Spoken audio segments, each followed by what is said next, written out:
আমরা প্রায় শুনি আমাদের পরিবারের উপরে, পরিবারের বিভিন্ন সদস্যদের উপরে, শিশুদের উপরে, আমাদের নিজেদের উপরে দুষ্ট জিনে আক্রমণ করে, শয়তানে আক্রমণ করে, শয়তান স্পর্শ করে পাগলের মতো করে ফেলে, সাধারণ জীবনযাপনকে ব্যাহত করে দেয় এবং আমাদেরকে কষ্ট দেয়, অনিষ্ট করে, ক্ষতি করে।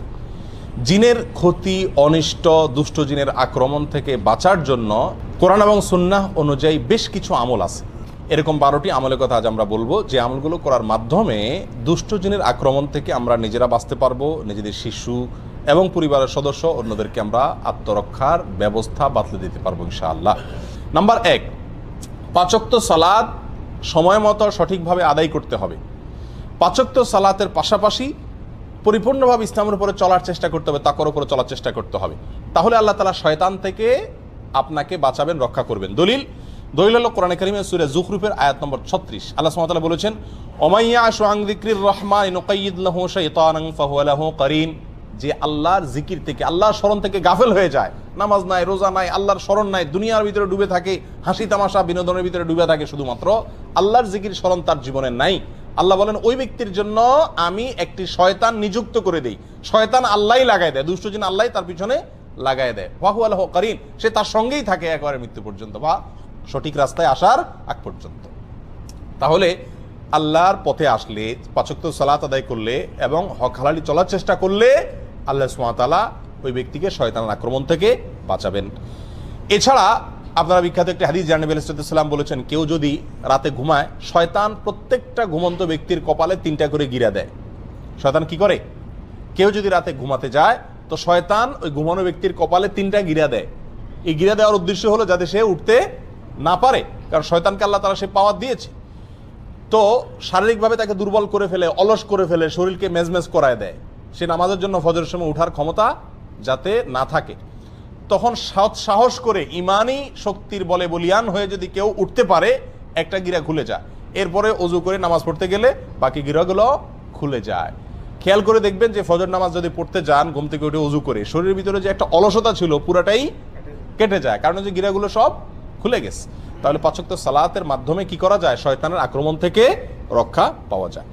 দ্বিতীয় করণীয় হলো, সকাল সন্ধ্যা নবী আলাইহিস সালাম বহুত গুরুত্বপূর্ণ জিকির এবং দোয়া শিখাইছেন। নিয়মিত যদি কোনো পরিবারের সদস্যরা সকাল সন্ধ্যার এই দোয়াগুলা সব সময় করে, কোনো কষ্টের বিষয় না, খুব সহজ, তাহলে ওই পরিবারের সদস্যদেরকে আল্লাহ তাআলা জিনের আক্রমণ থেকে কি করেন? বাঁচান। সকাল সন্ধ্যার দোয়া অনেক, সেখান থেকে আমরা কয়েকটা এই সংক্রান্ত সরাসরি এই জিন বা দুষ্ট জিনের ক্ষতি থেকে বাঁচার জন্য যেগুলো কার্যকর, সেরকম কয়েকটি দোয়ার কথা বলবো। এর ভিতরে একটা দোয়া হলো, আউযু বিকালিমাতিল্লাহি তাম্মাতি মিন শাররি মা খালাক।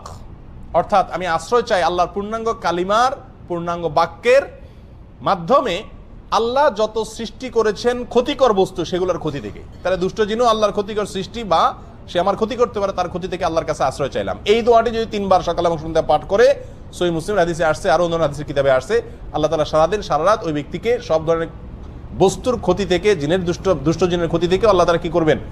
রক্ষা করবেন। একই দোয়া সফরে গেলে, বিভিন্ন জায়গায়, নতুন কোনো জায়গায় গেলেও পড়ার কথা বলা আছে। তাহলে ওই জায়গায় অবস্থানরত জিন বা দুষ্ট কোনো শয়তান আপনাকে কি করতে পারবে না? আক্রমণ করতে পারবে না। আপনার পরিবারকে আল্লাহ বাঁচাবেন। আর এমনিও সাধারণ অবস্থাতে দোয়া বেশি বেশি পড়া উচিত, বিশেষ করে বাচ্চাদেরকে দোয়া পড়ে ফু দেওয়া উচিত। আউযু বিকালিমাতিল্লাহি তাম্মাতি মিন শাররি মা খালাক, 3 বার সকাল, 3 বার সন্ধ্যায়। সকাল সন্ধ্যা পাঠযোগ্য দ্বিতীয় আরেকটি আমল হলো আয়াতুল কুরসি পাঠ করা। আয়াতুল কুরসি এমন একটি আমল, নগদ ফায়দা হয় জিনের রোগীকে এই আয়াতুল কুরসি পড়ে ঝাড়ফুঁক করলে, এবং এটা বিশেষ ব্যক্তিরাই করতে হবে এমন কোনো কথা নাই, বরং আমরা সবাই করতে পারি। নবী আলাইহিস সালাম আমাদের সবার জন্য শিখাইছেন, বলে দেন নাই যে শুধুমাত্র যারা ঝাড়ফুঁক করে তারাই করবে, যার কারণে আমরা সবাই এই আমলগুলো করতে পারি। আয়াতুল কুরসি এটা 3 সময় বিশেষভাবে পড়ার কথা আছে। এক হলো সকাল এবং সন্ধ্যায়, আরেকটা হলো যে 5 ওয়াক্ত নামাজের পরে একবার করে, আরেকটা হলো শোয়ার সময়। শোয়ার সময় যদি কেউ আয়াতুল কুরসি পড়ে, তো আল্লাহ সুবহানাহু ওয়া তাআলা তাকে সারা রাত শয়তানের আক্রমণ থেকে বাঁচায় রাখেন।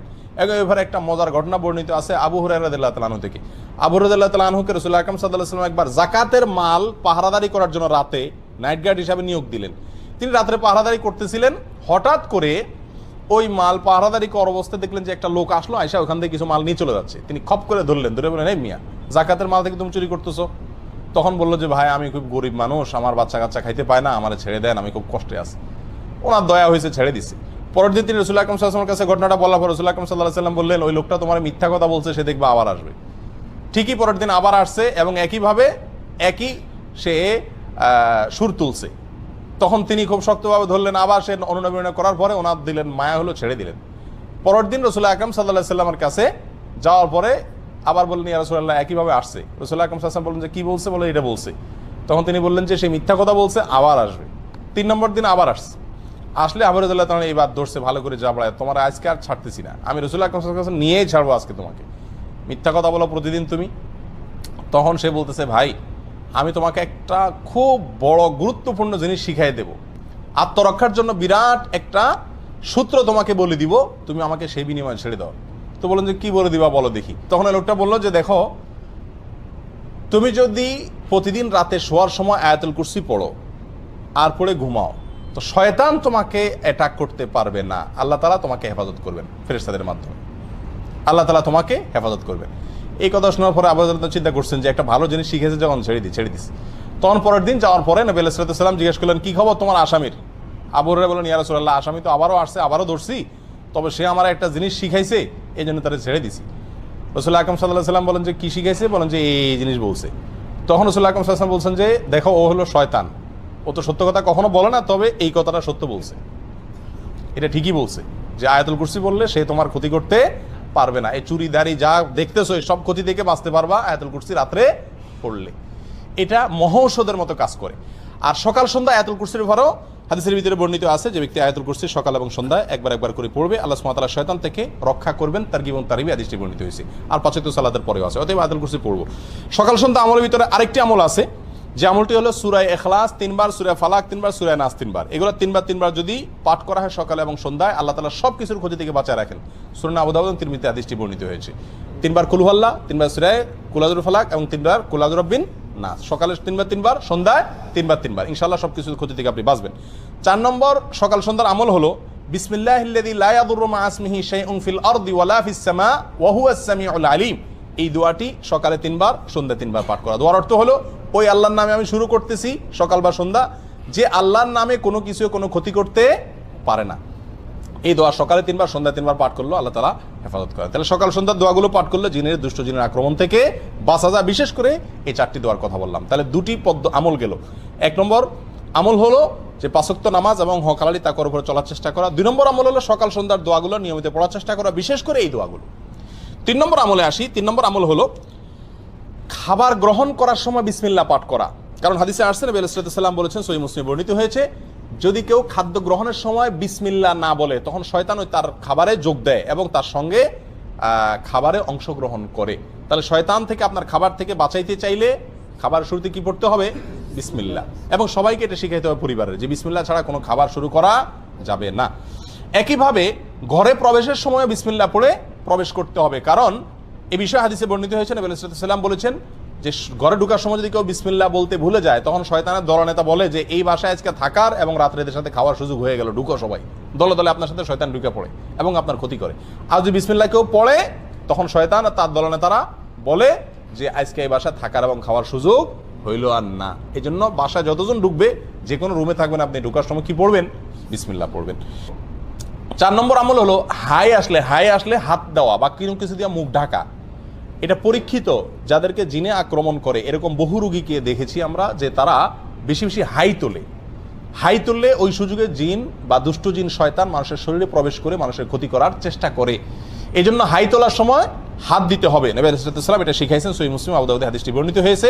তোমাদের কেউ যদি হাই তোলে, সেই জন্য তার মুখে হাত দিয়ে বা কোনো কিছু দিয়ে বাধা দেয়, কারণ হাই তোলার সময় শয়তান প্রবেশ করে। তাহলে হাই তোলার সময় হাত দিতে হবে। 5 নম্বর আমল হলো ঘুম থেকে উঠার পর অজু করার সময় নাকে পানি দিয়ে নাক ঝাড়া। কারণ হাদিসে আসছে, রাত্রে যখন মানুষ ঘুমায়, নাকের বাঁশির ভেতরে শয়তান গিয়ে বাসা বাঁধে। যদি নাকে পানি দিয়ে ঝাড়ায় 3 বার, তখন সে বের হয়ে যেতে বাধ্য হয়। 6 নম্বর আমল হলো শয়তান এবং দুষ্টজিনের আক্রমণ থেকে বাঁচার জন্য পরিষ্কার পরিচ্ছন্নতা অবলম্বন করা। কারণ অপরিষ্কার এবং নোংরা জায়গায় শয়তানের অবস্থান থাকে। এ বিষয়ে বিভিন্ন বর্ণনা পাওয়া যায় এবং আল্লামা ইবনে তাইমিয়া রাহিমাহুল্লাহ বলেছেন, সাধারণত দুষ্ট জিনেরা ময়লা আবর্জনা, মলমূত্র ত্যাগের খারাপ জায়গা এগুলোতে থাকে। বাসা বাড়িতে মলমূত্রের গন্ধ, পোলাপানের মলমূত্র হোক আর বড়দের হোক, এরকম যদি থাকে এবং ময়লা আবর্জনা পড়ে থাকে, এবং সেগুলো ফালাই না হয় সময় মতো, তাহলে সেখানে শয়তান বা দুষ্ট জিন বাসা বাঁধে। এই জন্য ওখান থেকে পরিষ্কার, ঘরবাড়িকে এগুলো থেকে পরিষ্কার রাখতে হবে। 7 নম্বর আমল হলো পেশাব পায়খানা দুষ্ট জিনের বড় একটা আখড়া। এটা পরীক্ষিত একটি বিষয়। সাহাবা একরামের যুগে এক লোক আক্রমণের শিকার হয়েছেন টয়লেটের ভেতরে, এবং নবী আলাইহিস সালাম থেকে সুস্পষ্টভাবে বর্ণিত হয়েছে হাদিসে বিষয়ে যে টয়লেটে, পেশাব পায়খানার জায়গাতে, বাথরুমের ভিতরে দুষ্ট জিন তার বাসা বাঁধে, নোংরা জিনেরা বাসা বাঁধে। সেই জন্য টয়লেটে যাওয়ার সময় দোয়া পড়লে তার ক্ষতি থেকে বাঁচা যায়। দোয়াটা কি? আল্লাহুম্মা ইন্নী আউযু বিকা মিনাল খুবুসি ওয়াল খাবাইস। খুবুস আর খাবাইস বলতে দুষ্ট জিনকেই বোঝানো হয়েছে। আল্লাহ, আমি আপনার কাছে আশ্রয় চাই দুষ্ট জিনের আক্রমণ থেকে। এটা বাথরুমে ঢোকার আগে পড়তে হয়। কেন? টয়লেটে ঢোকার আগে এই জন্য পড়তে হয় যে ওইটার ভিতরে দুষ্ট জিনের আখড়া থাকার আশঙ্কা আছে এবং আপনাকে সে কোনোভাবে ক্ষতিগ্রস্ত করতে পারে। 8 নম্বর আমল হলো ঘরে বেশি বেশি কোরআন তেলাওয়াত করা, বিশেষ করে সূরা বাকারা তেলাওয়াত করা। কোরআন তেলাওয়াত আপনারা এই দেশে দেখবেন যে জিনের রোগীদের যারা চিকিৎসা করে, যে সমস্ত ওলামা একরাম ঝাড়ফুঁক করে, তাদের মেইন ঝাড়ফুঁক থাকে কি? কোরআন তেলাওয়াত করে। এবং কোরআন তেলাওয়াত করলে যাদের ভিতরে জিনের সমস্যা আছে এরা পাগলের মতো ছটফট করতে থাকে এবং একটা পর্যায়ে সুস্থ হয়ে যায়। একবারে চোখের সামনে এরকম ঘটনা আপনারা শত শতবার দেখছেন যারা সৌদি আরবে আছেন। তো কোরআন তেলাওয়াতের আমলের মাধ্যমে দুষ্ট জিন থেকে বাঁচা যায়। ঘরে কোরআন তেলাওয়াতের সিস্টেম চালু রাখতে হবে, নিজেরা না পারলে রেকর্ড করা কোরআন তেলাওয়াত চালা রাখতে হবে, তবুও কোরআন তেলাওয়াতের অভ্যাস ঘরের ভিতরে চালু করতে হবে, বিশেষ করে সূরা বাকারা। কারণ সূরা বাকারার এক্ষেত্রে বিশেষ কার্যকর ক্ষমতা আছে। আল্লাহ সুবহানাহু ওয়া তাআলা সূরা বাকারার মাধ্যমে দুষ্ট জিনের আক্রমণ থেকে মানুষকে বাঁচান। কারণ হাদিসে আসছে, নবী আলাইহিস সাল্লাম বলেছেন, সহিহ মুসলিম হাদিসটি বর্ণিত হয়েছে, যেই ঘরে যেই বাসায় সূরা বাকারা তেলাওয়াত করা হয় ওই বাসাকে আল্লাহ তাআলা শয়তানের আক্রমণ থেকে বাঁচায় রাখেন। আর পরীক্ষিত আমরা দেখেছি বহু দুষ্ট জিনের আক্রমণ আছে। আমি ব্যক্তিগতভাবে অনেককে এই আমলটা দিছি এবং ফলাফল জানাইছেন যে নগদ ফলাফল পাইছেন। সূরা বাকারা যতক্ষণ পড়ছে তখন মতো জিনের আক্রমণ করা রোগীর কোনো ক্ষতি হয়নি, আত্মরক্ষাও করা যায়, চিকিৎসাও হয় এর মাধ্যমে। 10 নম্বর আমল হলো কোনো গর্তে পেশাব পায়খানা না করা। অনেকে ইচ্ছাকৃত ওই রাস্তার আশেপাশে, বিশেষ করে গ্রামে গঞ্জে গেলে দেখা যায় গর্তে টর্তে পেশাব করেন। গর্তে পেশাব করা নিষেধ। এক হাদিসে গর্তে পেশাব করতে নিষেধ করা আছে, নবী আলাইহিস সাল্লাম নিষেধ করেছেন। একজন বিখ্যাত তাবী কাতাদাকে জিজ্ঞাসা করা হয়েছে এর কারণ কি হতে পারে, কেন গর্তে পেশাব করতে নিষেধ করা হয়েছে হাদিসে।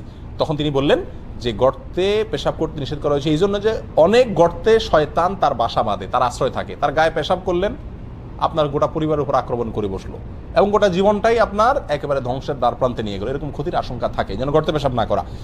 10 নম্বর আমল হলো ঘরে কোনো সাপ দেখলেই হুট করে না মারা। ঘর বাড়িতে, বাইরে রাস্তাঘাটে আপনি জঙ্গলে দেখলে মারেন ভিন্ন কথা, কিন্তু ঘর বাড়িতে যদি কোনো সাপ দেখেন তাহলে সেই সাপটা সাধারণ সাপ না হয়ে জিন হওয়ার সম্ভাবনা আছে। কারণ এই ব্যাপারে নবী আলাইহিস সালামের হাদিসে পরিষ্কারভাবে বলা আছে, যদি ঘরে বাড়িতে কোনো সাপ দেখো তোমরা তাহলে হুট করে মারতে যাবে না।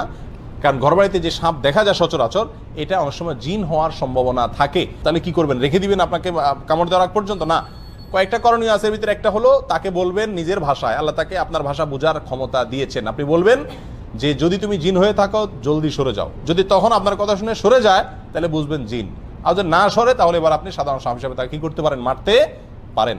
আর যদি অস্বাভাবিক জায়গা থাকে, বিছানা শুয়ে রয়েছে কথার কথা, তাহলে সাপের তো বিছানা শোয়ার কাম না, তার কাজ তো হলো ব্যাঙের পিছনে দৌড়ানো, পোকামাকড়ের পিছনে দৌড়ানো। তো যদি এখানে শুয়ে থাকে তাহলে বোঝা যাবে যে এটা একটা আলামত, এটা জিন হওয়ার সম্ভাবনা আছে। ওই পদ্ধতি অবলম্বন করবেন। আর তা না হলে আপনি অবশ্যই তাকে হত্যা করবেন তার ক্ষতি থেকে বাঁচার জন্য। তাহলে ঘরবাড়িতে সাপ দেখলেই হুট করে মারতে না যাওয়া, এদেরকে ক্ষতি করলে এরা গোটা পরিবারের পেছনেই লেগে যেতে পারে। 11 নম্বর আমল হলো স্ত্রী মিলনের সময় দোয়া পাঠ করা। আল্লাহুম্মা জান্নিবনা ওয়া জান্নিবিশ শাইতানা মা রাযাকতানা। আল্লাহ আমাকে, আমাদেরকে, স্বামী স্ত্রী উভয়কে এবং আমাদেরকে মিলনের মাধ্যমে যে সন্তান দান করবেন সেই সন্তানকে আপনি শয়তানের আক্রমণ থেকে বাঁচান, রক্ষা করেন। এই দোয়া পড়লে আল্লাহ তাআলা স্বামী স্ত্রীকে এবং তাদের মিলনের মাধ্যমে যে সন্তান দুনিয়াতে আসে তাদেরকে শয়তানের আক্রমণ থেকে কি করেন? হেফাজত করেন। অতএব এই দোয়াটা পড়তে হবে। নবী আলাইহিস সাল্লাম বলেছেন কেউ যদি দোয়া না পড়ে তাহলে তার সঙ্গে মিলনে শয়তানও যোগ দেয়, নাউযুবিল্লাহ। সেখান থেকে বাঁচার জন্য দোয়া পড়তে হবে। 12 নম্বর সর্বশেষ আমল হলো ছোট ছোট বাচ্চাদেরকে সন্ধ্যার সময় ঘর থেকে বাহিরে বের হতে দেওয়া যাবে না। খেলাধুলা করতে গেছে, সন্ধ্যা হওয়ার আগেই তাদেরকে বাসায় ফিরিয়ে আনতে হবে। কারণ হাদিসে পরিষ্কারভাবে বলা আছে সন্ধ্যার সময় শয়তানরা প্রচুর পরিমাণে বিচরণ করে। ওই সময়টাতে তোমাদের শিশুদেরকে তোমরা বাসা বাড়িতে প্রবেশ করায়। কারণ শয়তান যাদের উপর আক্রমণ করে তার ভিতরে উল্লেখযোগ্য অংশ হলো ছোট ছোট শিশুরা, তাদেরকে টার্গেট করে। অতএব তাদেরকে ঘরের ভিতরে নিয়ে আসতে হবে।